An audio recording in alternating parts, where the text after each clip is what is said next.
People, welcome back to Never a Foul. You know what time it is? It's Sunday night and we've got a lot to discuss. I'm going to enjoy the stream. I'm sure a lot of people in the comments are going to enjoy the stream. So if you're going to enjoy the stream, please smash a like on this video. Monts is coming. He's actually just asked for the code. Yeah, he's asking for the code. So look, you know, I can do this on the channel. Like, I can actually just say, 1 second, guys. I'm just sending in the code.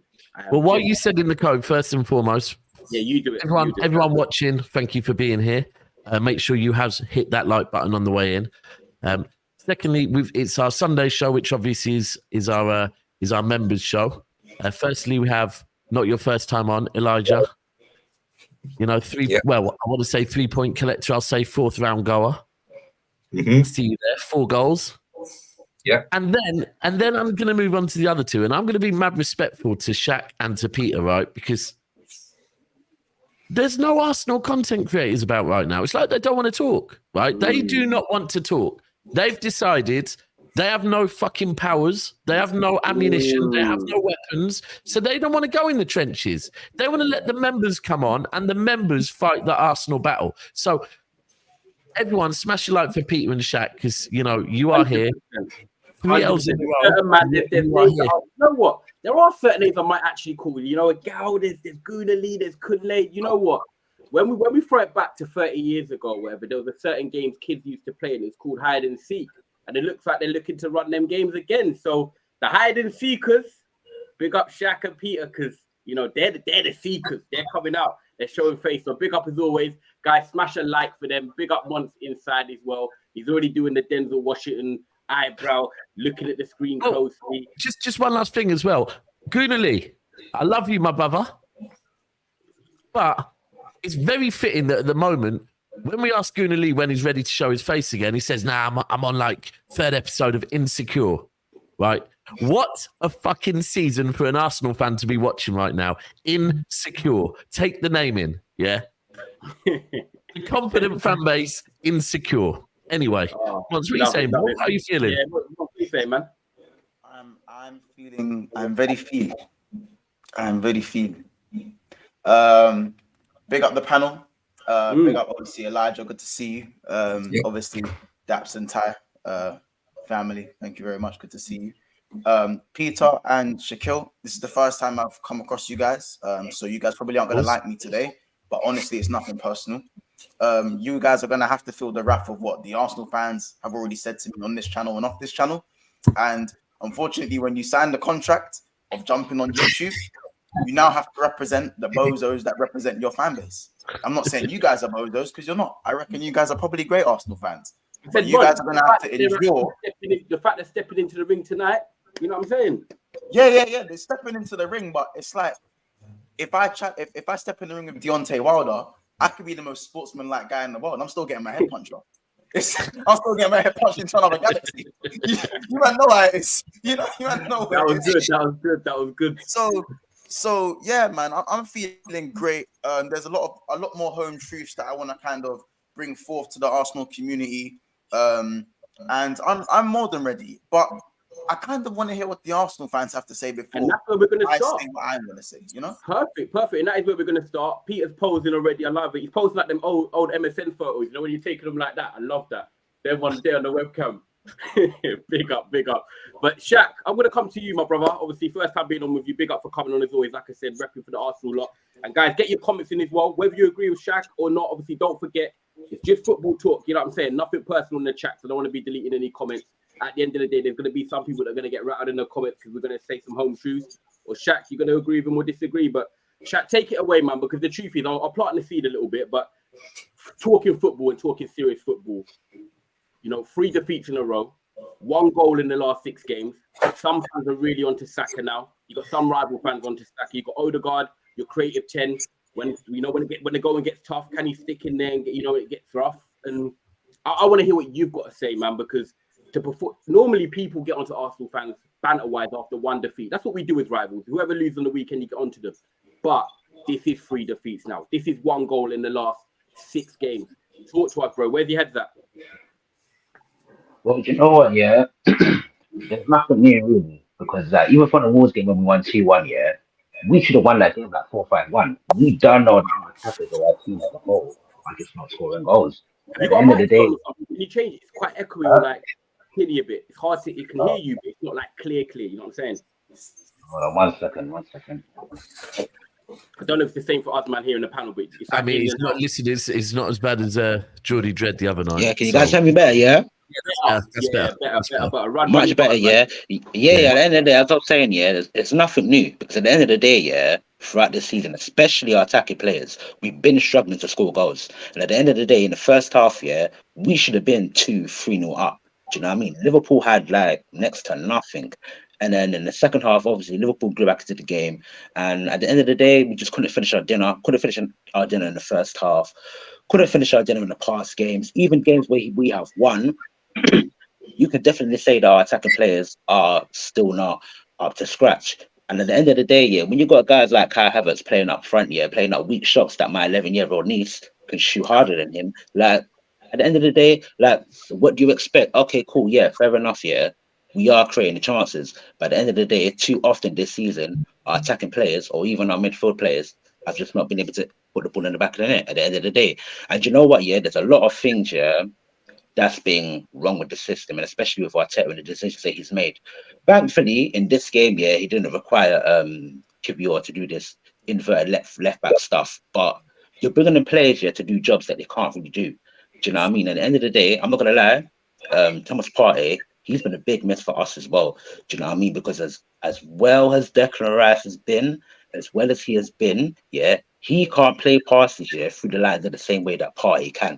Do you know what I mean? When certain players like Odegaard and that, when Partey just hit it one time, do you see what I'm saying? And boom, now Declan Rice is just winning the ball. Yeah, and then passing it on to the next man. Not saying that he doesn't progress the ball, but does he progress the ball to the point where, okay, we're actually... But when you're playing, do you know what I mean? When you're playing teams with a low block, that's what you need. You need sometimes 100%. Those moments.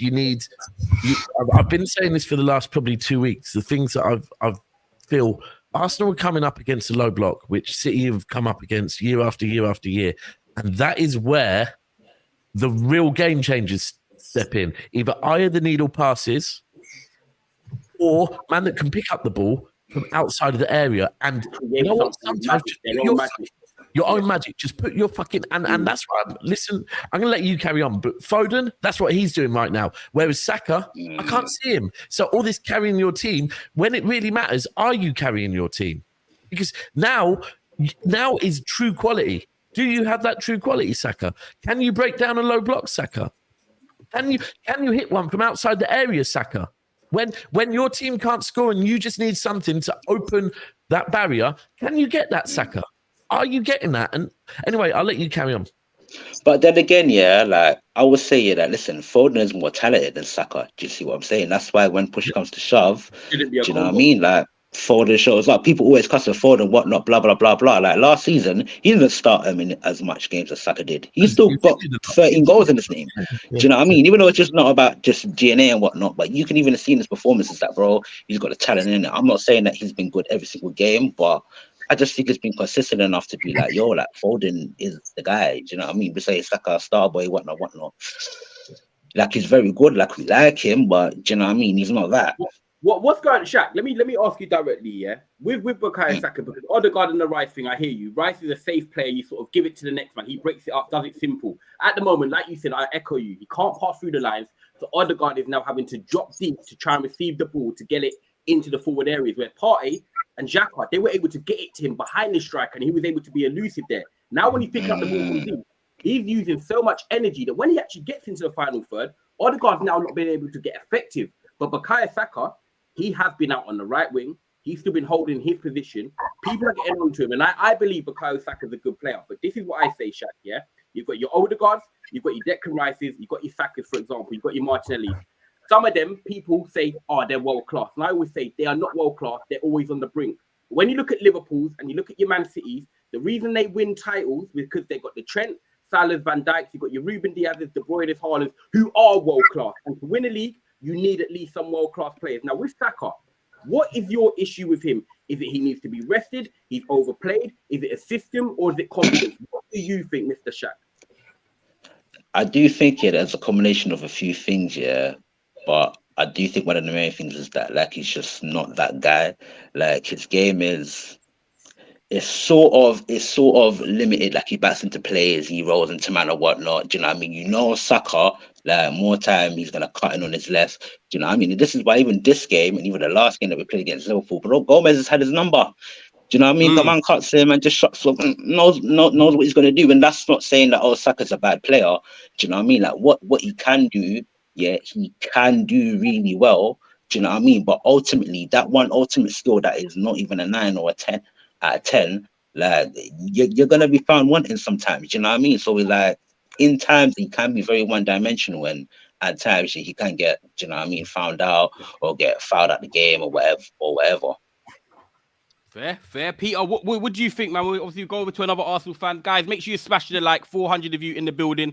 Make sure you subscribe into the channel. Make sure you also check out Big Six Bants. Show love for the love, man. So, but smashing the like really does help the channel reach new audiences. So big up everyone that's watching. Peter, like before I even ask you a question, or me, Daps, Monts, or Elijah ask you any questions on Arsenal, give us your feelings, how you're feeling. I like to hear what people are feeling off their own accord first.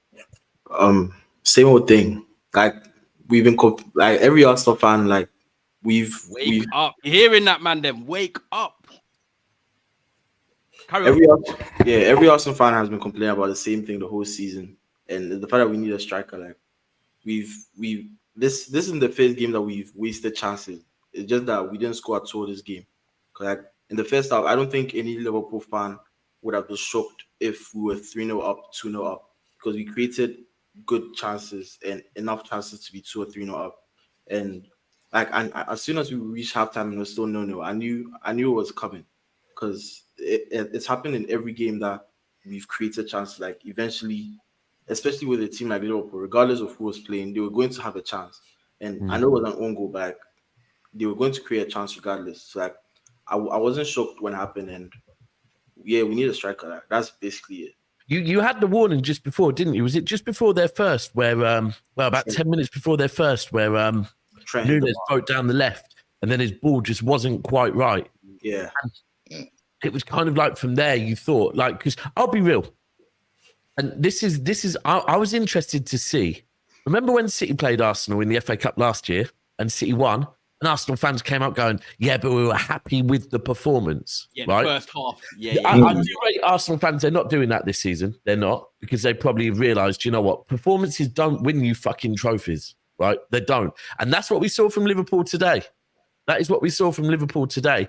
And when up until that point, I thought, Liverpool is struggling this game, you know. Without Salah, they are struggling. Then they had that counter, and I thought, ooh, you know what? They're going into the game. Arsenal, yeah. You need to be careful against Liverpool, yeah, because they are the type of team that you can have all this possession. They can counter and they can punish you. And that is ultimately exactly what happened. That's what the best teams do. Yeah, 100. I mean, look, firstly, Ramsdale had an all right game, you know. Ramsdale was good today. So we'll save the positives after the negatives. Yeah. No, it's just in my head. I was thinking, Ramsdale was good. But the truth is, you know what? I want to go back to Peter and say, Peter, you're saying you want a striker, and I hear it. A lot of people are saying you want a striker, but I'm going to hit you with what I think is going to happen. You ain't signing a striker until January. So what do you do between now and the end of the season? Because no one's going to be talking about, you know, the striker. You mean the summer?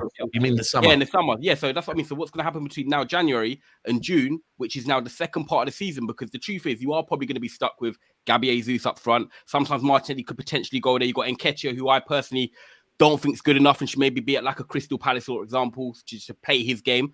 So what do you do then? Because obviously you want a striker, but the truth is, bro, you're not going to get one. So how do you solve it? Do you know that? How do you know that they're not going to get one? The way Arteta spoke even after the game, Ivan Toney ain't going to the summer either. Yeah. Oh, okay. Ooh, not looking good, bruv. Yeah, I don't think it has to be Tony like this January, but like we have to find a fix for now to end, because I can't keep on watching games and see us miss 5 big chances and a half, and then we concede right after. Like, it can't keep on happening. So what do you do? This I is think what I'm asking you. What would you be your solution? You as an Arsenal fan, what are you thinking? If we don't sign a striker, what can we do to fix it? This is what the fans want to hear. I think we have to, it doesn't have to be like I said, it doesn't have to be a big striker, but it has to be someone that can get the job done until the summer at least. Then we go and get like a Tony or an Osimhen or something. Do you think you get someone, Shaq? Do you know what?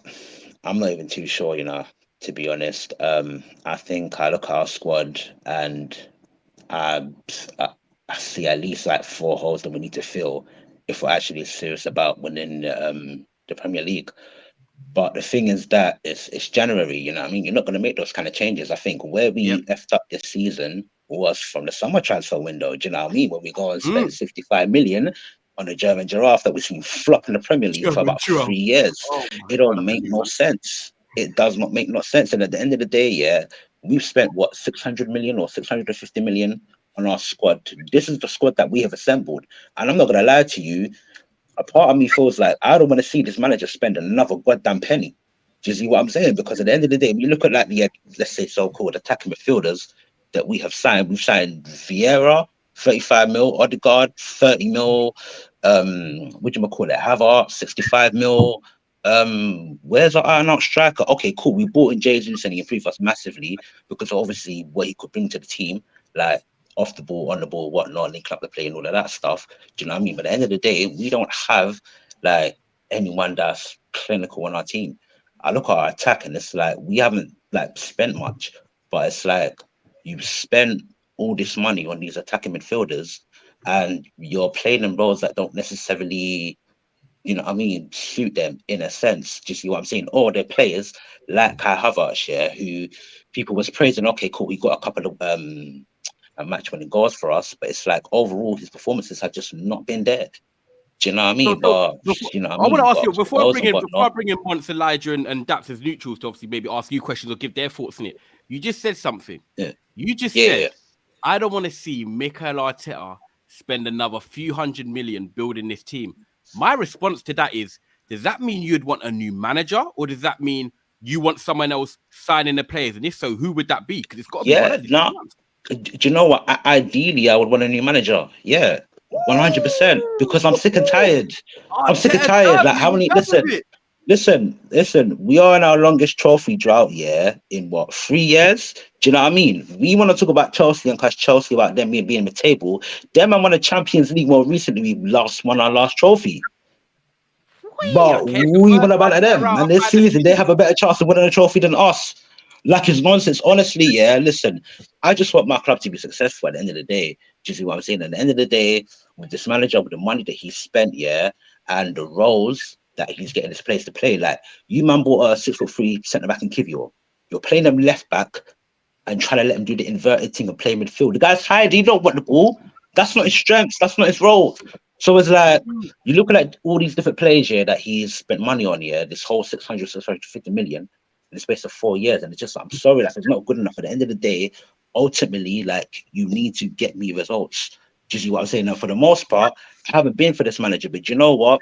I think probably around the time when we won the FA Cup, a couple months before, because I think, like, I do think in terms of his philosophy, there's been consistency there from the beginning. Do you see what I'm saying? But at the end of the day, like, he's not, for me, he's not the manager that's going to make decisions and bring in the right type of players in order to get results, in order for us to win things. What manager for you are you going out and grabbing? You're the first person I've heard actually clearly say, I don't want this manager no more. I'm shocked, but who would you want? Boy, do you know what? Off the top of my head, I'm probably thinking of Hansi Flick, only because he's available. He plays somewhat attacking football, you could say, do you know what I mean? And he's won trophies. I want someone kind of proven because I think we have like a squad of like 13, 14 players that a new manager, or maybe 12 players or whatever, that a new manager can come over, take over, do you know what I mean? Add a few bits and pieces and get better. Do you see what I'm saying? As much as I don't think that's realistic, and he's probably going to finish at the end of the season. End of the season will come. He's not ending up with a trophy. No, we're not winning the league. We're definitely not winning the Champions League.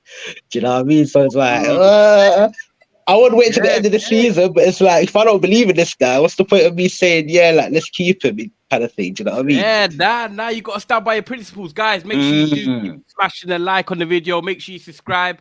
Obviously, big up Shaq and Peter for talking on Arsenal. We've got to bring in our other member as well, Elijah, because he supports Liverpool. He's happy right now. He's smiling. Wait, Chelsea. no, he's That's not Liverpool. Chelsea Is fan. He's a it? Chelsea fan. Chelsea. Yeah. My bad. Apologize. Big up. Sorry, apologize. Hey, by the way, Elijah, quickly, obviously, Jason Green, I see you attention seeking. Yeah, I've You blocked must- it. I've blocked Oh, it no, out. Yeah, I see go. that. Someone show him some love because he clearly got nothing all weekend. So someone show him some love.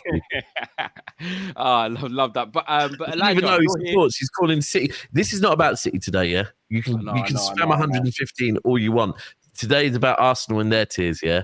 You can talk about us another day, innit, Jason?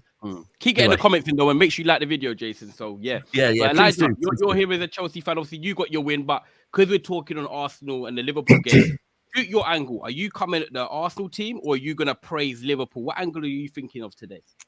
Well, to me, I'm going to praise Liverpool because I watched the game and I think Arsenal were the much dominant side. You know, they had so many chances, you know, but I think Liverpool just showed Arsenal that this is how you cannot break us down. A nice counter-attack. And if you watch the West Ham game, it's the similar same thing. Like if you like the first goal that Liverpool scored, the same thing that West Ham did, score from a set piece, which also cannot defend. And then the second goal, counter-attack. So I think for me that even though Arsenal should have won this game, I think we need to praise Liverpool because defensively they were good. Alisson made some big saves, and yeah, you know, they were clearly in front of goal. Whereas for Arsenal, they didn't. And for me, yeah, if they don't sign a striker, then there's going to be some more problems because they are creating chances. But I keep on saying it's time and time again. If you don't put balls in the back of the net, the opposition will punish you, and that's what Liverpool did. So Liverpool were clearly cool. I think Liverpool did really well to win, but Arsenal once again just cannot seem to score goals and get wins because they already had one win in 7 one win in 7, 3 losses in competitions. I mean, and 2 of them they haven't scored, you know, at the Emirates Stadium. So listen, if Arsenal don't pick themselves up, then I think it's going to be another trophy season for Mikel Arteta. And I want to ask you, Arsenal fans, a question. I mean, I do understand that you want Mikel Arteta out, but you're still in the Champions League and you're still in the Premier League. So if Mikel Arteta wins those 2 big trophies, do you still want him out? Well, of course not. That's all I want to do. So but is it going to happen? Sorry, yeah, go on. Now he asked you, Elijah. He said, "But is that going to happen?" Oh, so yeah. See, no, Elijah. I mean, he's coming back to you saying, "Do you think that's going to happen?" No. Well, to me, yeah. I mean, listen, you've only got 2 chances. If Mikel Arteta doesn't win any of those big trophies, if he bothers the league and he goes out of the Champions League way too early, then I think Mikel Arteta needs to go because you spend £650 million and the only trophies he's won is the FA Cup and the Community Shield. He hasn't won a big trophy. So it's good that you guys finished in the top 4, but the aim of your club is to win. That's what makes you a big club. And don't forget that you guys are the 3rd best club in England because Liverpool in 1st, Man United are 2nd, and Arsenal are 3rd. So if you want to be a big club, you have to win. So Mikel Arteta, for me, needs to deliver some trophies. Otherwise, you need to bring in another manager because 4 years he's been to your club and 3 times in a row he could potentially win nothing. So do you know what? I don't want to say him, but he needs to fix up. I saw something earlier on. Let me just find it quickly. Someone sent me something earlier on. This is it. So, since winning the FA Cup in 2020, this is Arteta and Arsenal's trophy record. So, Europa League, 2021, they lost to Olympiacos. 2022, they lost to Villarreal. 2023, they lost to Sporting. Then we move on to the League Cup. 2021, they lost to Liverpool. 2022, they lost to Brighton. 2023, they lost to West Ham. Then there's the FA Cup. 2021, lost to Southampton. 2022, lost to Nottingham Forest. 2023, lost to Man City. 2024 lost to Liverpool. And the problem is that at the end of the season, I think we'll be here doing, do you know what? We'll do the Premier League as well. And then it will be something like 2023, they bought the Premier League to Manchester City. 2024, they came third. 2022, they bottled Champions League football. And it's kind of like, look, everyone knows I'm an Arteta.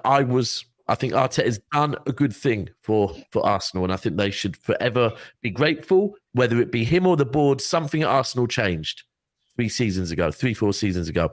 But if this season they finish any lower than second, he must go. He must go. If they finish second, do you know what? There's an argument, yeah?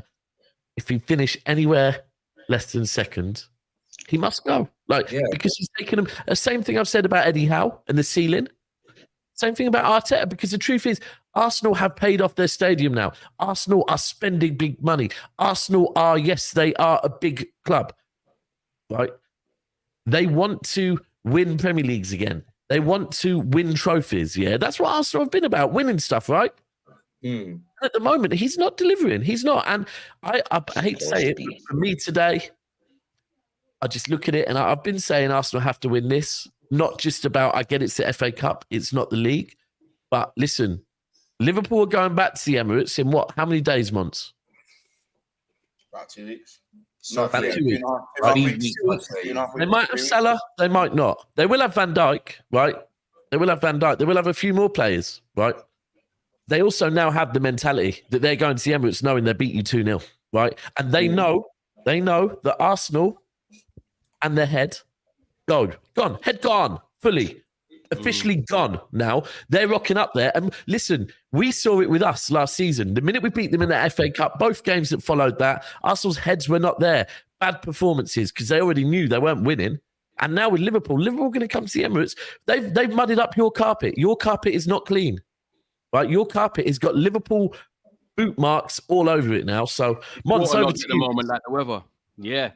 And do you know what? Monts, I'm going to come to you. The thing I want to say as well with Arsenal, right? Because when I look at it at the start of the season, I'm not even trying to compare it to Man United, but when I look at Arsenal season last year and bottling the league, which they did, I then look at the squad this year, and a lot of people said, they could win the league this year. That's what people said at the start of the season. Good window, Timber, Havertz is coming in, which people didn't know how it was going to work out and stuff like that.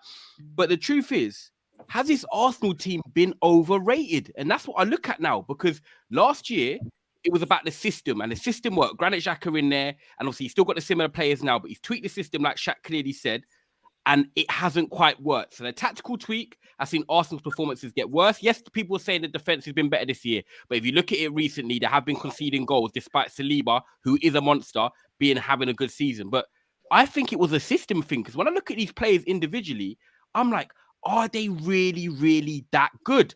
We don't know. Saka, we haven't seen it consistently. Martinelli, we haven't seen it consistently. Odegaard, we haven't seen it consistently. Declan Rice was signed this season, and Thomas Partey, like Shaq said, was their best midfielder last year, getting compared to Casemiro and Rodri. I'm not saying he is that level, but I really do rate Partey, and he's not been there.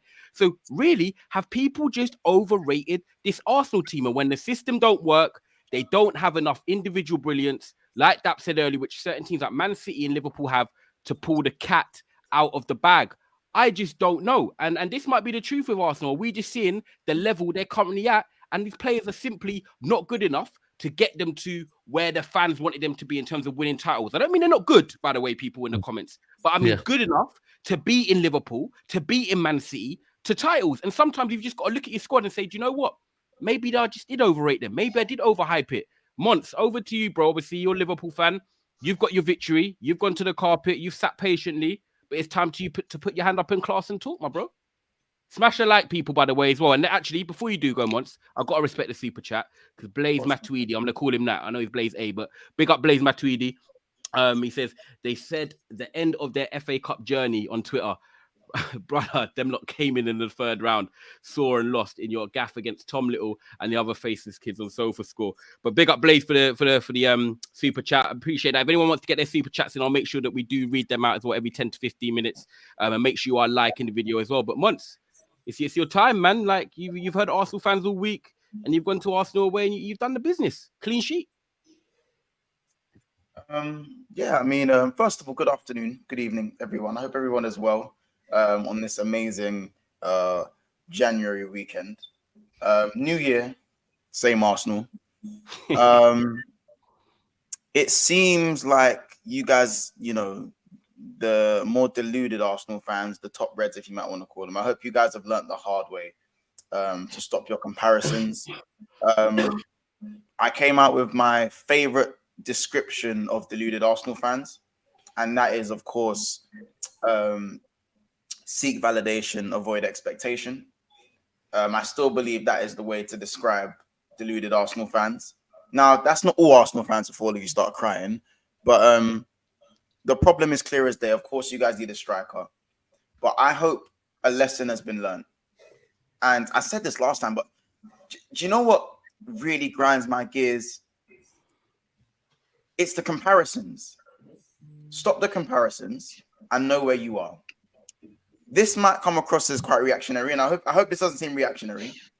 I mean, it can't be really deemed as reactionary because we're in game week 21. So, Ty, I'm pretty sure this isn't what I'm about to say. Can't be that reactionary. We've had periods. We've had time. We've had time. This isn't November. We're not in November. We've had time. What if I told you guys that Martinelli and Bukayo Saka overperformed last season, and output-wise, this is their actual level? What if I told you guys that? Is it their level? What if I told you guys that? Because here's the mistake I think everyone made. I think everyone seems to think that last year was Bukayo Saka, Odegaard, and Martinelli's that was their actual level. So 15 goals, 20 something GA in the league for Saka, Odegaard getting 15 goals, 7 assists. That people think that's their actual level when realistically it is not. It really isn't.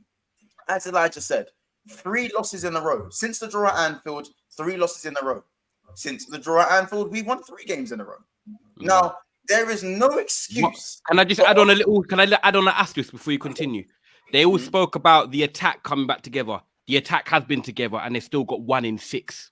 Oh, listen, in September, I heard nothing but when the famous 5 are back. So Odegaard, Saka, Martinelli, Jesus, and who's the other one? Is it Kai Havertz? Who's the other one? Who's the other bum? We'll go with Fantastic Four. We'll just go with them. We'll go with the Fantastic Four. Let's say the Fantastic Four. When them man are back, when it's going to click and these men are going to move mad because the defense is mad solid. How about this? Today, half of Liverpool's back line was Jarell Konza and Joe Gomez at left back. Joe Gomez at left back. And Daps, remember how you was on to Joe Gomez? Yeah, it was good today. It was good today. Yeah. As he has been, by the way. But we're going to step away from Joe Gomez. We can agree to disagree on that. Yeah, we'll step away from Joe Gomez for a second. But Joe Gomez and Jarell Konza that's not a left side of a defense that you want to be going to the Emirates with. And that's no disrespect to him, because I think Konza's Konza is a brilliant left back for his age anyway. He's a good left back, up and coming. He'll have mistakes in him, but I think for his age, he's playing at a good level where Liverpool are right now. Yeah, Konza centre back, good talent. Yeah. But let's be real. If Andy Robertson was fit, Joe Gomez ain't playing. If Matip didn't have the ACL, Konza ain't playing today. It would have been Gomez. It would have been Matip and Konate in that back two. Yeah. People need to understand, if you're looking at that left side of defense, I'm rubbing my hands. If I'm any other team and I'm seeing Konza and Gomez left centre back and left back, I'm rubbing my hands and going, we're getting 3 today, boys. We're doing all of that. That's what I'm doing. But the fact that Saka doing the same little jinky majinky, it's not working. 1-footed, not going out on his right side. Martinelli I don't even want to hear Martinelli. Kai Havertz. These men couldn't hit a barn door today. And it's not the first time. It's not going to be the last time. I understand these men need a striker, but guess what? I think Eddie Nketiah bags a brace today. Call him what you want. Say what you want about Eddie Nketiah. He bags the brace today. You know what I'm saying? That doesn't mean he's good enough, though. There's two things can be right. Yeah, correct. It don't mean it's good enough, because he's not good enough to start for Arsenal. He's not good enough to take Arsenal to a title. He's not good enough to play 90 minutes week in, week out in the Prem. But he still would have, for me, he's bagging 2 today. There wasn't a lot of great quality on show tonight in this game, I'm going to be honest. Liverpool didn't have a great game. Arsenal dominated large parts of the game. But Liverpool we've shown that we're durable. We're durable and we're flexible. That's what we've shown. Do you know what our midfield was today? Harvey Elliott, Curtis Jones, and Alexis McAllister. Let me know if there's anyone above 50 strength in that midfield. There was no strength in our midfield at all. No strength. Our front line, no Salah. No Salah. Yep. I was hearing... And none of Arsenal's nemesis, no Jota either, who's their nemesis. Bro, no Jota, no Salah, no VVD, no Matip, no Robertson. Come on, man. Yeah, Monts. Yeah, I did say that I definitely see us Liverpool winning, because remember 2 years ago when you faced Arsenal in the Carabao Cup at the Emirates, you beat them 2-0 without Mo Salah and without Sadio Mane. So obviously I went for 2-1 Arsenal, but I thought to myself, I thought 2-1 Arsenal. Since Liverpool are starting to go unbeaten and they can manage to do well without Mo Salah, that's how I thought to myself, you know, I see Liverpool having a plan. And guess what? They frustrated Arsenal. They showed them that this is how you win games, you know, even though you dominate possession, and they got the job done. So, yeah, Liverpool were really good defensively as well. And I think Konate was absolutely fantastic. He was a monster in that defense. 100%. I was even going to get to that, innit? Like, listen, two things can be true, innit? Two things can be true. Saliba is a fantastic centre-back. He is a fantastic centre-back. Yep. Konate showed him up today, in my opinion. Yeah, Konate was unreal today. And there's many reasons for that. Maybe because Saliba didn't have as much to do. So there's other ways of looking at it. So that's not saying Saliba can't get to that level. Of course he can. I think he's a better defender than Konate. But Saliba didn't have as much to do. But Konate showed when under pressure, man made it work. That block in the first half is as good as a goal. It is as good as a goal. And there was no Van Dijk to tell him where to be. No captain to tell him what to do, where to be on the line. Because that's a conspiracy theory that these men all need Van Dijk. Van Dijk needs to be there for these men to function. You know what I'm saying? We just went to the Emirates and kept a clean sheet and beat them 2-0. And you know what? Do you know what the maddest thing for you, Monts, yeah? Is that from a Liverpool perspective, before we go back to the Arsenal side, is that yes, you're my rival, but when I look at it, like you just mentioned there clearly, no Van Dijk, no leadership sort of at the back. I know Trent's the captain, but Trent is Trent. Trent does Trent things, right? You've got Konate and Konsa there as two young centre-backs. One's 21 and one's 19 or whatever his age is, right? For them mentally, going to Emirates today and getting that win in the FA Cup and keeping a clean sheet, no matter what your performances were, they had to dig deep at times and they got the win. Now, in future, Klopp knows you guys can go and do a job there. Now, them guys believe as players, you know, when you step out on that pitch, you're like, right, you know what? Everyone always says that Van Dijk's the main centre-back. He carries us in a sense. They know that we as players now, you know, Konate and Konsa, they're looking at each other like coach and like, we did our job today. We did this. Us too. So mentally from them now, they can kick on. They can now go to another level of confidence. That's what it does for Liverpool when you look at your pros. But my thing is that was a strong Arsenal team today. It was, exactly. Imagine me and you coming in as Constant Konate. You'll be on the coach now. Like, we dealt with no rotated Arsenal. I know Nelson came in and that was it, but that was a strong Arsenal. We did our thing, bro. That's what you'll be saying. And that's what I'm saying. That's why mentality-wise, they're gone. Like Liverpool go back there in 20 days or in 2 weeks, knowing they've already won. Like, yes, they've already won. Listen, and do you know what's mad? Do you know what people need to understand as well? Like, Liverpool, I said a lot of the time, the deficiencies love to be listed with my club. So even when the game at Anfield was about to be played, it was Liverpool versus Arsenal at Anfield before the 1-1. A lot of people were tipping Arsenal, yeah. And listen, I don't mind people tipping Arsenal. That's not my issue, innit? Because I even admitted I think Arsenal had more of a well-rounded, a more balanced squad than Liverpool. Liverpool are match winners. I think Arsenal a bit more balanced. I still stick by that, yeah. But I think a lot of people are very quick to list Liverpool's deficiencies. Very, very quick. Things are looked at one way with us and looked at another way with Arsenal. Do you know what I'm saying? Arsenal are viewed as these defensive juggernauts. All I've been hearing this season, apart from the past month where they've fallen off, is best defensive partnership in the league. Defensive juggernauts. You know, when they play shit going forward, it's okay. We've got the best defense in the league. Defensive with your titles. You know what I'm saying? That's all I'm hearing. Well, guess what? Liverpool are top of the league. Most goals scored, least goals conceded, highest goal difference. We've got one loss in 30 Premier League, 30 games. One loss in 30 games, and that one loss was against Spurs. With 5 points clear at the top of the Premier League, we're in the semi-final of the Cup. We've just beaten Arsenal at their own ground, knocked them out the FA Cup, and we're probably going to go at least most of the way in the Europa League. And you're in the Carabao Cup semi-finals. And the Carabao Cup semi-final. But the narrative is that Liverpool aren't good enough. They don't have a 6, so there's a gaping hole in their midfield. If Salah's not playing, we ain't scoring. If Virgil's not there, we're fucked. And Alisson's the saving grace, and the rest of the team are just mediocre. And that we don't play great football, and that we play long ball and frantic. How about that? Yet somehow we're doing better than everyone. Everyone.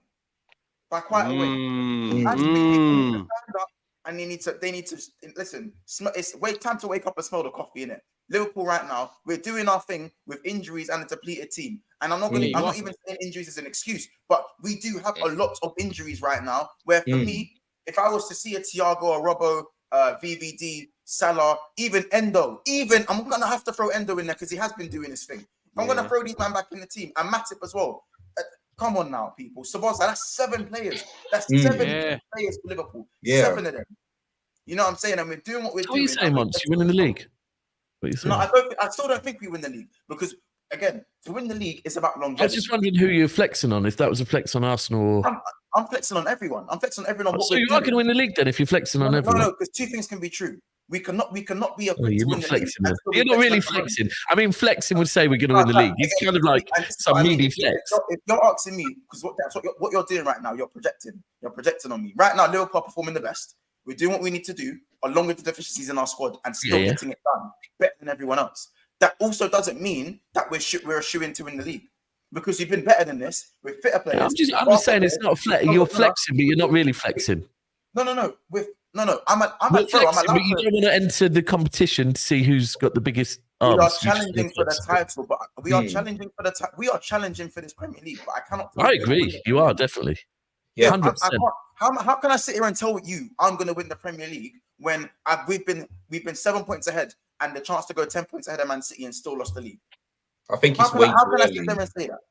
Yeah, I was watching the game today and I was trying to work out, you know, like when you watch a game, you think, right, what am I going to take from this? And at half time, it was a bit like, do you know what I'm taking from this? I'm taking that Liverpool do not look like the same team without Salah. And I'm taking from it that Arsenal cannot finish their dinner, right? And at half time, that's what I was taking from it. And I was thinking, as a City fan, this looks good, yeah? Because I've just watched us, man, look very good. De Bruyne come back and instantly, like, De Bruyne looking on pace, like putting the burners on when he needed to put the burners on, already finding his range, all of that. And then I'm seeing Liverpool look like a different team without Salah, and I'm seeing Arsenal just being the same Arsenal that can't finish their dinner. But then Liverpool stepped up and Liverpool did what Liverpool do. And that is got the fucking job done. And then it was like, okay, this is how I know Liverpool are back. Like Liverpool, I take Liverpool fully seriously. Yeah, fully 100. So once you can flex, because I know this is going to be a serious title race with Liverpool. I know. You know what it is as well. Do you know what it is as well? Yeah, because once it's the tactical tweak at half time. Because I'm not gonna lie, I was at a meal with my family in that, so I kind of missed the game and saw the last 20 minutes. But I read on Twitter straight away is that at halftime, you weren't obviously playing that well, and Arsenal could have been 2-3 up. But Jurgen Klopp made a tactical tweak, and this is what the best managers also do. This is why they earn the big coin. Apparently, Luis Diaz got put on the right-hand side. He put Jota centre forward, and he put Núñez onto the left-hand side. Changed the dynamic, made a bit more pace on the wings, and also your performance was then better. So I've got to praise Klopp as well. People moan at Klopp sometimes. Big managers, big changes. I was saying that was actually about 60 minutes in the first tweak he made, and I was saying this to Ethan as well when we were watching the game. I said, bro, Núñez needs to go out left and Gakpo needs to go in the middle, because if Núñez keeps staying on the shoulder, Trent's going to keep going long, and that is William Saliba's bread and butter. When the ball goes over the top and Saliba just ushers you out of play, gets his body in front, and he does a little drop the shoulder and he sends you the other way, Arsenal's attack starts again. It's one-way traffic. If Núñez kept playing on the shoulder through the middle, we're losing that game 3-0. Eventually, Arsenal might have scored. However, they would have got the ball in the back of the net. Changed it, bro. But when he decided to put Gakpo central, to just add a little bit of hold up, and put Núñez out wide and test him against Ben White. And how many times did he get in behind Benjamin White? How many times did he get in? Did he get in behind that Love Island model? How many times did he get in? Do you know what I'm saying? And then of course, obviously he brings Jota on, and immediately you saw the change in quality. Because to me, Nunes had a horrible game. He was horrible today for me. Yeah, he was. He was horrific today. At one point, I screamed, "Get him out my club!" When he missed from the 6-yard box, I lost my mind. My head gone. I was gone. By the way, and do you know what? I've got to give a shout out to one of your young lads that came on. Which one? Leighton Clark. Sorry, Conor Bradley and. It was one of those two took a card. Took a card so well. Oh yeah. And I'm not going to lie. At the point, I just thought, you know what? That shows like. You know what I mean? It was in the perfect position, just broke the Arsenal attack counter down swiftly, took a card, and I thought for a young lad coming on at the Emirates, you know what? Fair play, because that was spot on. I just think Liverpool today this is a difference. Like, it's that belief. It's that belief. It's the mentality of winners. That belief for a second. Take it in. Salah is 40% of Liverpool's attack. He is 40%, bro. And that's what I said at half time. Yeah, I was looking at this game thinking, you know what? Arsenal have had so many chances, but they're not scoring. And this is why I know, that I don't need to worry about Arsenal in this league. Like, I've seen enough in these last 2 weeks. And before that, I was taking Arsenal very seriously. Remember, I said when we won the league last season, in fact, when we won the Champions League and I came back, we started talking about the Premier League and people were saying, who will be in a title race next season? I said, for me, it's going to be City, Liverpool, Arsenal. Who gives us the biggest challenge will probably depend on their transfer window, right? And I wasn't wrong. It is those two, The difference is what I've seen over the last 2 weeks is Arsenal's mentality is just not there yet, right? And Liverpool's is. But the key to that today was at half time, I'm thinking these men miss Salah so much, But guess what? You went and got the job done. Yeah, because without him. I said these players, we don't have 5 attackers for no reason. Salah is Salah, and he's an anomaly. He's just an anomaly in what he does. But Diaz, Nunes, Jota, Gakpo still have to step up and prove to Jurgen Klopp. Why? Because at the end of the day, there's 4 guys and there's only 2 spots in that attack. There's only 2. Diaz played on the right before. Not really. He played in there once before and it didn't work. He's been there once. He was so bad. He was so bad once. I was like, nah. Yeah. I didn't even, to the point, I didn't even want to see him play there for you again because I thought it just makes him look awful. But this season now, I haven't been very impressed with Diaz. He's getting his confidence back the last few games, though. His confidence is getting better. It's a no look. That was a no look finish from Diaz, by the way. No look. Top corner on a Bobby Firmino. Hold that. You know what I'm saying? Yeah. So Arsenal fans, I hope you guys have been humbled, by the way, and I hope you guys have seen your level. It's not the end of the world. You guys can still challenge for the league. You know, you have bigger fish to fry. You have the Champions League as well. But understand, you man ain't that. You're not that. You are not him. Arsenal fans, do you know what? I'm gonna get through the super chats quickly. Then Elijah, I'm gonna come to you, and then there's one question I do want to ask Peter and Shaq. And it might be way out the board, but I'm going to ask it tonight. ZFB, Daps, this is for you quickly. So Liverpool have already won at the Emirates, have they, in 2 to 3 weeks? Then I'm not going to read that second part. Never thought you could talk blah blah blah. No, never thought you could talk so much shit, bro. The Premier League game is going to be tough. Okay, no problem. Let's add some context to it. The context was that this time last year, you played Manchester City, You were in better form than us, right? And I said before the game, this is very important on the Premier League, right? We beat you, and I said at that point, right? At that point, when we beat you in the FA Cup, although you played well, I said, that's it. We're winning home and away in the league now, Now, I was on streams with you. You did say that. And I said the same thing before this game, that if Liverpool win this game, Arsenal... So, ZFB, If you think I'm talking shit, absolutely no problem. I talk a lot of shit, right? But listen, we'll know in 2 weeks' time. For me, I've seen a Manchester United that used to, when teams rocked up to Old Trafford, they got off the coach beaten, because their mentality was gone just knowing they're playing at Old Trafford. I've seen Arsenal under Arteta for long enough to know about their mentality. And Liverpool have just rocked up today and beat you 2-0, right? If you think you're going to beat them, no problem, bro. I'll see you in 2 weeks. There we go. Perfect. Big up ZFP for the ZFB for the super chat. Appreciate it always. And King Juice for Monts says, big up King Juice as well. Love every time. My dog Monts. What's that famous Arsenal quote? Something about expectations. Skittles up top. It's a long day. You might as well reveal the quote.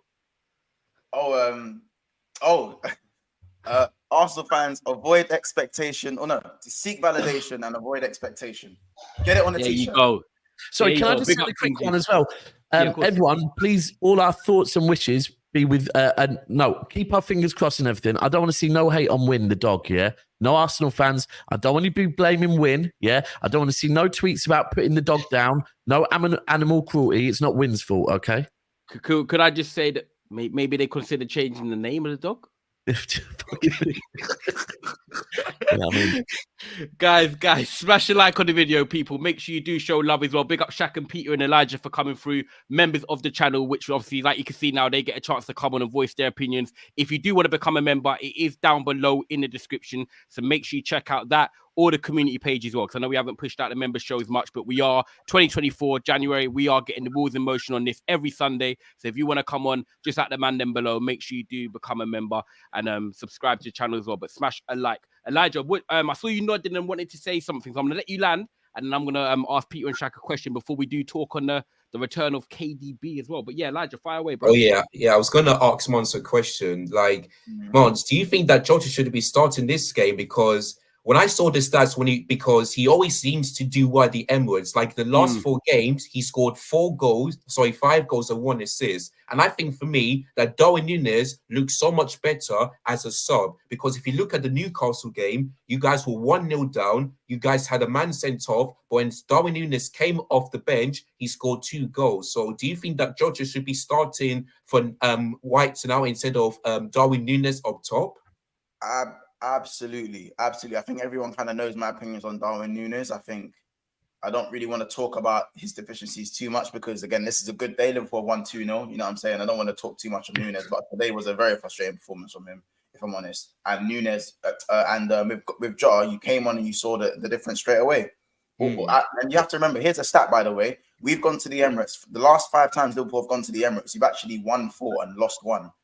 And the aggregate score is actually 11-3, and 3 of those goals came in 1 game, and that was the 3-2 win last season. Every other game was 3-0. It was 2-0, 2-0, 3-0, 3-2, 2-0. Yeah. The Emirates is my. How about this? We have 2 stadiums. Anfield and the Emirates. Do you know what? I thought something mad, like, what is it? You won 6. 4 out of your last 6 wins, I think, have been like when Arteta's there or something at Emirates. Like, you've got a good record. Bro. Understand. Arsenal get oiled up, and you get it. They get oiled up and moved to most times you play these man, innit? Like most times, and it is what it is. These men are gonna say, "Oh yeah, we took 4 points off you last season." Fair enough. Last season's really looking like an anomaly. I'll be real. It's looking a bit, it's looking a bit spooky right now. But the Emirates is our playground. You can't, man, them can't deny that. Man, them try to tell me you're not Salah Mane no more. You're not here to dominate us no more. Well then, I mean, and Monts, the reason why Arsenal beat you last season at the Emirates, because last season was your worst season because you were in the titleways, you were finished in 5th place, and you didn't win a trophy. This season, dodgy pen as well, by the way. It was a dodgy pen as well. It was 2-2, and it was a dodgy fucking pen. You look and watch that dodgy pen for them to win that game 3-2. But this season completely different for you guys. You're in the titleways. You've got 4 chances of winning a trophy because you're 1st place. You're in the semi-finals. You're in the 4th round, and you're in the knockout stage. Carabao Cup semi-finals. People need to understand this was a shit team. This was a shit team today. Sorry, I can't stress how shit this Liverpool team was that we put out today. It was shit. It stunk. It wasn't that good. No VVD and Salah is enough to say that's not a good enough Liverpool team. No VVD and Salah alone. About 2-3 games into the start of the season.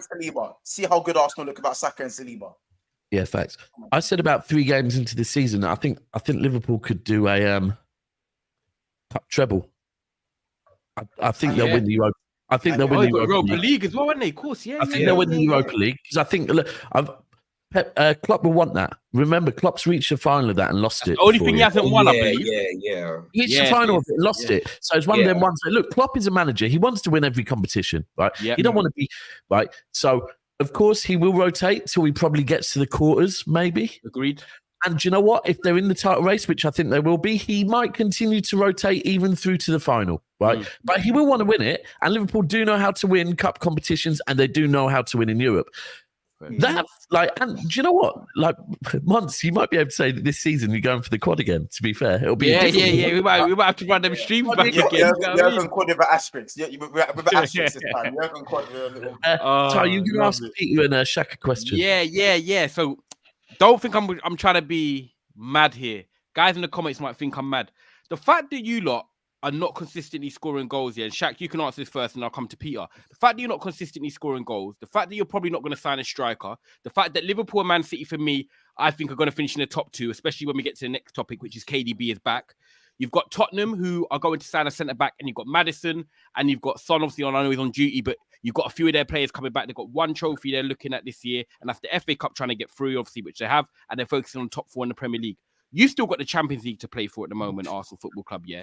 Do you think, even with Aston Villa still sneaking around that top four, you got Man United and you got teams that might start gathering some points after January, are you just worried at all, even a percentage, about Arsenal in the top four, or are you nailed? And I'm not even trying to jump the gun here, because this might be something people talk about in a month if you start losing more games, but are you nailed on for top four? Like, are you comfortable? Are you comfy? Oh, I've got to ask, bro. Yeah. No, it's calm. I mean, first off, it's kind of shameless that you put United in that equation, but I wouldn't rule it out. I wouldn't totally rule it out. I'm saying I wouldn't totally rule. I think it's unlikely, but I wouldn't totally rule it out, because as you just said, you know what I mean, we got a whole load of issues, you know what I mean, and I don't think there's anything that we can do in January to rectify these issues unless these players just magically just start putting the ball in the back of the net. Exactly. This is what I'm saying. Like, I'm not. People are gonna laugh. People are gonna laugh and think, "Why is Ty trying to get him to nibble, saying not top four?" But I'm actually saying, look, they scored 1 in 6. They're not playing consistently well at the moment. And if you've got Tottenham 1 game a week who carry on doing what they're doing, they could get top 4. Villa are just playing on a confidence wave, and then the rest you just don't know. Gonna just feel. It's mad you put Man United in that list. But you know what I mean? Like, are they just a nail on? Do you know what I'm saying? I actually think, right. So I've just had a look. I think what Arteta said something after the game about. We have to look at not what we need to do, what we can do. Was that it? And that we need to get behind. Said, I don't need to sign someone. I need to work. I need to work on first, improving the players I've got. Yep. Yeah. Right. But that is, boards do change their views, right? So that could be him going in, being asked a question and answering, right? If you're on Arsenal's board right now, and this is what Trapp said. Trapp said the other day. Because I honestly think that Arsenal and Arsenal's board, they want to do more than they did under Wenger. They want to start dominating. I honestly believe they want to win in Europe, right? So I think, but he did say maybe they don't, and maybe actually the younger Kroenke's actually just taken from his dad's footstep. His dad said, "Listen, get a yes man like Wenger, right? Get a good manager that the fans love." And let's get back to getting top 4 football season in, season out, season in, season out, because that is a business model that has earned us a lot of fucking dough, right? I don't think that, but Traps did mention that. I thought maybe. But for me, if I was Arsenal's board right now and I saw what happened last season, I've seen the growth of Arsenal globally and in fans, everything right now for Arsenal Football Club from a business point of view will be going well. Yeah, they're definitely on the up again, right? If Arsenal drop off this season, it will steady out again. It won't. And they'll be looking at this going, do we really, we were competing for the Premier League last season and we've got Champions League football. Do we really want to drop? Because if we don't go out in this January transfer window and buy a fucking striker and maybe even buy another midfielder, maybe even spend a bit of dough, right? If we don't do that, we're going to drop off and it's going to become City and Liverpool again, right? If I was Arsenal's board tonight, I'd be looking there going, do you know what? One of our numbers, man, need to do projections very quickly and look at what's going to happen if we do drop off, right? We don't want to drop off. We're building something good here and say to Arteta, do you know what? We are going to back you this January. We are. And what Peter said earlier when Peter was saying about they won't get Ivan Toney. Yeah, I get it. I don't think they will get Ivan Toney in. I don't think we'll get Ivan Toney or Osherman in not in a January window. Yeah. No. But if they went and got someone like Vlahovic, Weghorst. No, but if they went and got, I mean, look, there'll be a lot of names. You know what? They won't sell Vlahovic because he even scored the winner tonight, actually, for Juve. There will be some names. They're in a title race. There'll be some surprise ones because what we're looking at the moment is, look, you're looking at Eddie Nketiah and you're looking at Gabriel Jesus. Yeah. Jesus, listen, Jesus does what Jesus does, yeah? Stop trying to change Jesus. That is not Jesus, yeah? Jesus has never been that guy. Jesus will create spaces for other players. Your output will go up with Jesus in your team. Right now, yes, Jesus has not been scoring, but neither's Martinelli. So, you know, and by the way, actually, let's talk on Martinelli real quick. No, one second. Let's see if Peter didn't answer about the top 4 question. Let me just see what Peter can come back. Yeah. Peter, well, you heard my question. We're talking on Martinelli. Yeah, cool. 100%. Peter, you heard my question to Shaq. What was your thoughts on that? Top 4, comfortable, or are you starting just to have like silent doubts? I don't think we're gonna miss out on top 4. Like the way it was like just a month ago, we were asking questions about City. We asked, like, it's so tight right now that eventually, because it happens to every team, Liverpool will go on a streak of games where they drop points. City might again, and Arsenal will at some point again, and then it changes again.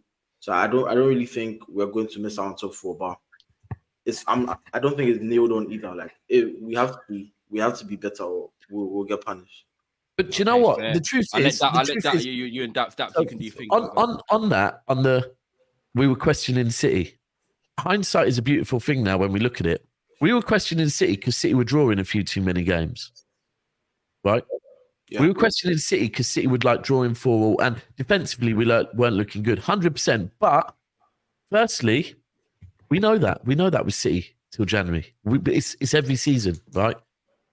But it was, the Premier League fine margins, 1 goal more, injuries. To be fair, we did have injuries. It's not an excuse, but with Arsenal right now, it's not fine margins.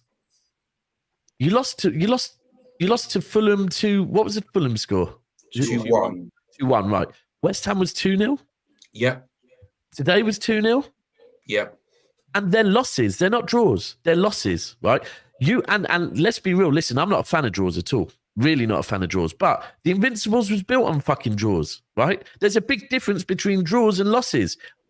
At the end of the season, when, it's the league's being won by 3-4 points, 3-4 draws, it's winning you the league over Arsenal. So I don't think Arsenal will drop off, but I do think if I'm Arsenal's board, I go and spend money. Now, on Martinelli, look, Martinelli, to me, the reason why I want to target him is I've seen a lot of fans, probably Arsenal, probably some Liverpool, United, saying Doku's end product. Well, today I watched Martinelli do exactly what Doku's been doing. Getting to the touchline, but they're not even beating his first man. In fact, Doku, to be fair, does better than that. Today, Martinelli was looking great getting to the byline. He was cooking Trent at one point, I saw him cook Trent 2 or 3 times, like Doku cooks a lot of players. But then he couldn't get it past Konate. He could not get the ball past Konate. So again, we have to say on Martinelli, like, he's not cooking neither. And at the moment, this is a thing where if you want to win leagues, players need to step up. And I'm looking at Arsenal, I'm seeing, do you know what? Again, a few weeks ago, Odegaard was getting like pellets from Arsenal fans saying, what was he doing on the pitch? I watched the game and I thought Odegaard actually, I think that was maybe against West Ham. Fulham or West Ham, one of those two. He was trying, but it just wasn't. Again, today, I thought Odegaard was actually trying to pull some strings, right? Trying. I think yeah. But apart from that, I'm not really looking at many man for Arsenal thinking you're stepping up right now. There's no one that's stepping up. And I don't know where it's going to... Like, if we're saying Odegaard looked like one of Arsenal's better players today, who's going to step up for him at the moment? Because, again, I would have said at the start of the season, Trossard kept stepping up for you. Did Trossard come on today? Yeah. I don't think... He did late. Came on with Smith Rowe like 3 minutes ago. Oh yeah. See, that, for me, 3 minutes. I don't know. Yeah, That's that's what I was too going to say. late. I That's don't know. Arteta for you, man. I don't know what Arteta's seeing in training, but if I'm Arteta and you're 2-0 down or you're 1-0 down and you're thinking, right, you know what, I'm just thinking about what's happened this season. And I'm thinking, Trossard, when Trossard's been brought on in quite a few games, Charity Shield, I believe, against us. Trossard's come on and got a few winners, right? So if I'm Arteta, I'm not giving him 3 minutes. That's like Pep in the Champions League final against Chelsea, where we brought on Aguero with like 5-10 minutes to go. What's the point? What is the point? And again, today, Arteta bringing on Trossard, I would have thrown him on a lot earlier. Yeah, he did it. I don't know. That's what Arsenal need. They need some game winners. Yeah, But that's what too late. Yeah, that's what Arteta does. Always, man. Always. Like he only made the second sub until about what? The 82nd minute? It's jarring, man. Poor man management from him, honestly. Questions need to be asked. It's two big questions. Obviously, I think, do you know what? The blessing in disguise, obviously, as people know, obviously, smash the like, people, by the way, and make sure you subscribe to the channel if you're new. And please also check out Big Six Bants, our brotherly channel down below. So big up Monts every single time. And obviously, Peter, Shaq, and Elijah for coming through. Next week is a sort of a mini winter break of the Premier League if people don't know. There's just a week off. Yes. Yeah, it's like so 5 teams. There's 5 games in next week, and then there's 5 games the week after. So City play next week. So Man United, you've got Newcastle. Game in hand. Yeah, you got Newcastle. We've got we're playing Tottenham, and then the week after, I think Arsenal got Palace and stuff. And the blessing for Arsenal is now you've got 2 weeks to get yourself in order and then try and come back and beat Palace. The problem is sometimes when you don't win a game, and like Shaq and Peter, you've lost 3 in a row. You're thinking, do you know what? I want to get out and just play straight away and try and get a win. I remember when like City were on a roll and Dax was saying about the schedule, but he was like, we're winning. So I just want to play every 3 days because we're winning. But when you're losing and you've got to wait 2 weeks, if you then don't win in 2 weeks against Palace, boy, because you've waited that whole time to play the game, it's a this is a thing where I think this happened last season as well. I think this was this. Yeah, this was talking about. Yeah, when you were winning, the back end of last season when.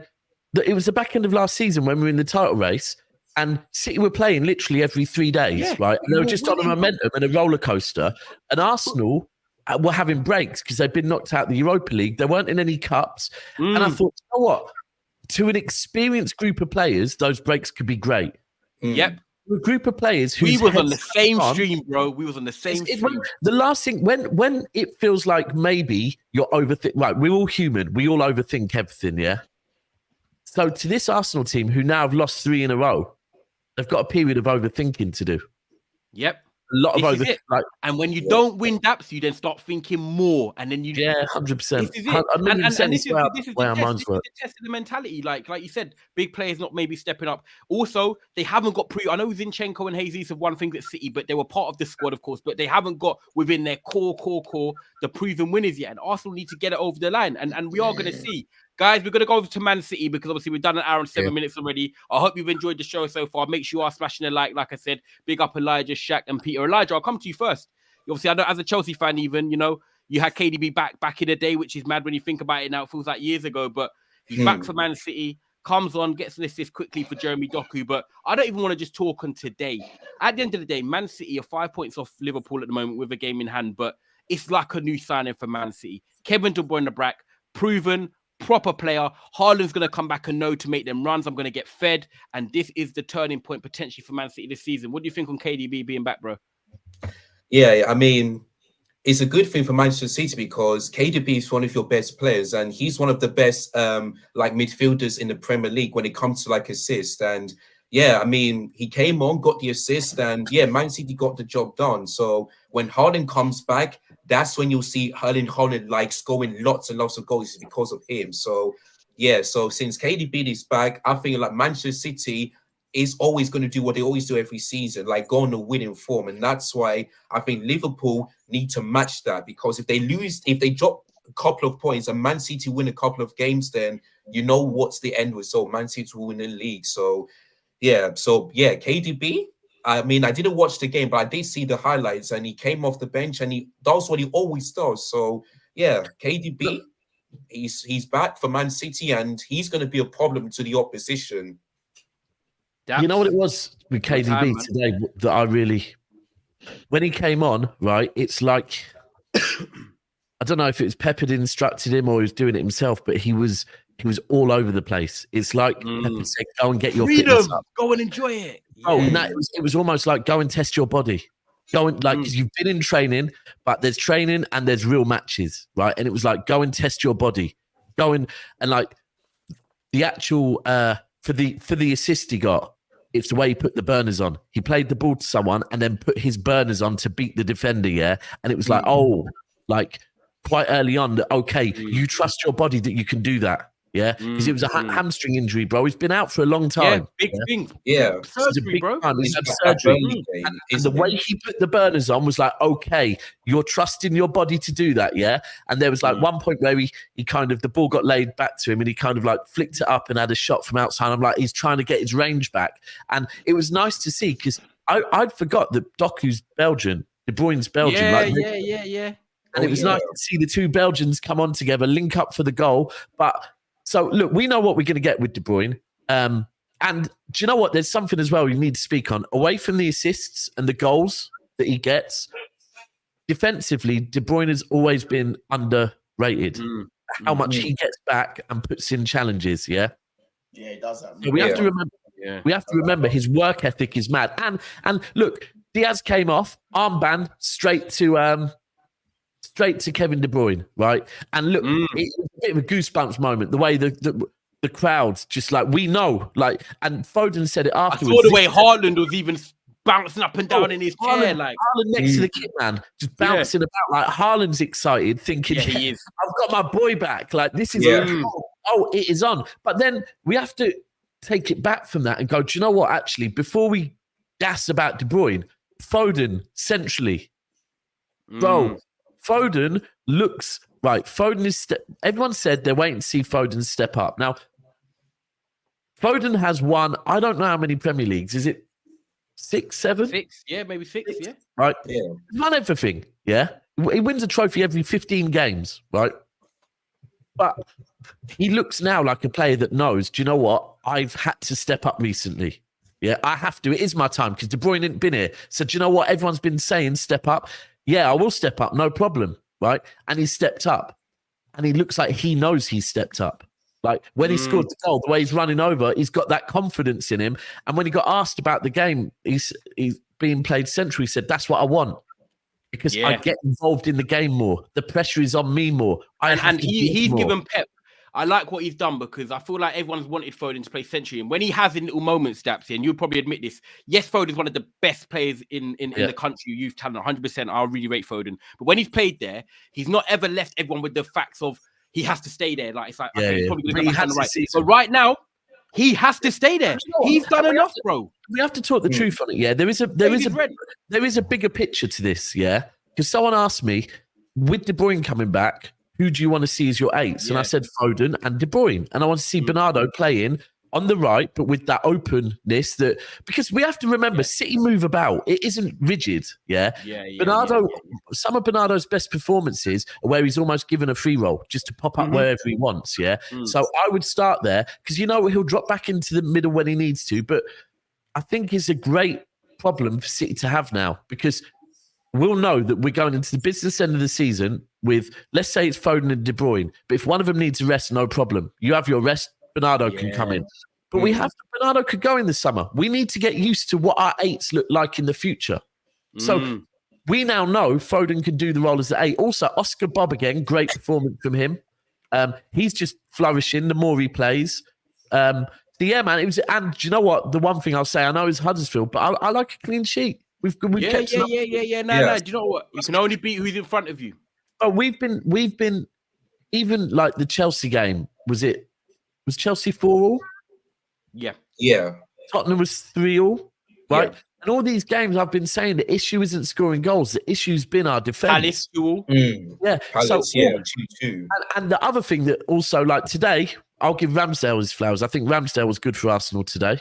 I think his distribution that he put, what was it he put through? Reece Nelson. Put Reece Nelson through with a great ball in the first half. But also for City, I'll be honest, it's great to know that Ortega as a shot stopper is unreal. Right? Oh, yeah. He's good also, I can see his distribution is getting better as well. Like his decision making, his confidence on the ball. So that's all a good thing. So look, right now, D1, just before I go through the super chats, D1 said Oscar Bob deserves a mention. bro, Oscar Bob's cooking, man. Like he really is. I mean, look, the confidence, the reason I know Oscar Bob is cooking is how much game time Pep is giving him. Yeah. Champions League away in Belgrade, tough Serbian crowd, and then you played 90 minutes today. I like it.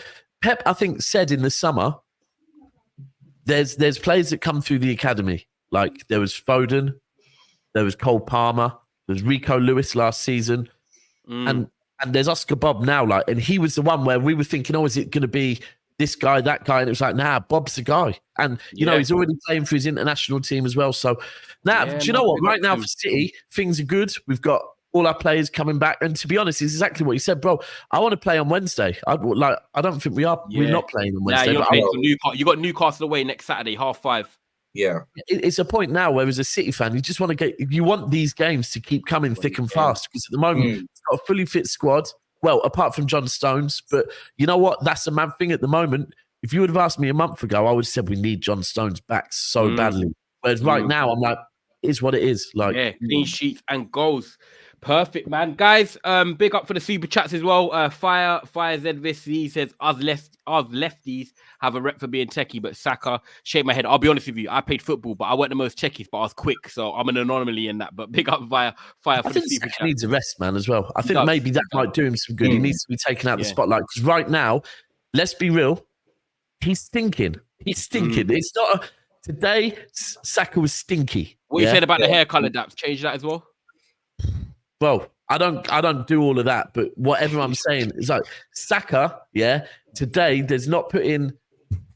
He stunk today. Like he stunk, and maybe he needs to be taken out of the limelight. Maybe the problem is with Arsenal, if he haven't gets got the depth there. This is what I said in the summer. You were on the show with me, and I said to you, they need to sign the right winger to help with Saka. It's not just. Do you know what the problem is? When Saka was cooking, he could have been given a rest, right? Because it wouldn't have been called dropped. It would have been called given a rest. Now, bro, it'd be classed as dropped. If Saka does not start, the media agenda will instantly be he's being dropped because of his form, right? And that's not good for his mentality. So now it kind of is a thing where Arteta probably has a problem. He has to play him back into form. Yeah, has to. Fact. Big up Chaps as well every single time. Also, do make sure actually if you're subscribed here and you are a Man United fan, please do check out Chaff for Tunnel. I know Cass and Chaps done a show earlier today, and we're gonna have content on there every day throughout this week as well. So if you're a Man United fan, please check out our other channel, Chaff for Tunnel. Subscribe to Big Six Bants as well. Chaps says Harvey Barnes versus Sakaku. Numbers don't lie. And then Fire Z as well, back with another one. The lefty delegation would like to trade Saka. But personally, we're going to wrap it up there. We've done a long show, but it's been a great show, actually. I've really enjoyed tonight. I know Shaq's, obviously off now, but big up Shaq if he is watching this back on YouTube, whatever. Big up Shaq for showing love and coming through and being one of the members. Guys, if you do want to become members as well, it's down below. Also, check out the community page, and you can come on every Sunday. You can get an opportunity to share your thoughts. Peter, thank you for coming on as well, bro. And also holding it down for the Arsenal fans, because like I said earlier, and Dap said, a lot of them have been running tonight, but you standing up and went onto the red carpet. So big up, man. Thank you. And then have you got Instagram or anything you want to shout out? Yeah, anything? Nah, keep it low key. Yeah, and I hear it. And then Elijah as well. Obviously you've got a YouTube channel there. Guys, it's in his name. I just see it. It's in his name. Make sure you go and subscribe to Elijah Talks Football. If you're here right now and you're showing love, go and show him some love, man. Go and show him some support. A lovely guy. And Elijah, thank you for coming on. Is there anything you want to plug? Any socials, any shows you got coming up soon? Yeah, I mean, since African Cup of Nations is coming next week, I will be doing a content on my YouTube channel, and I will be supporting Nigeria, because even in England, my parents are from Nigeria, so I will be doing African Cup of Nations on my content. So check it out.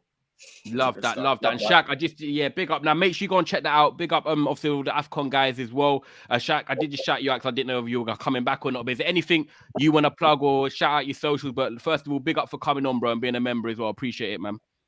Thanks for having me on, man. Love the channel as well, man. Obviously, starting a new channel, Shaq's Talk Ball. Yeah, make sure you go follow that, man.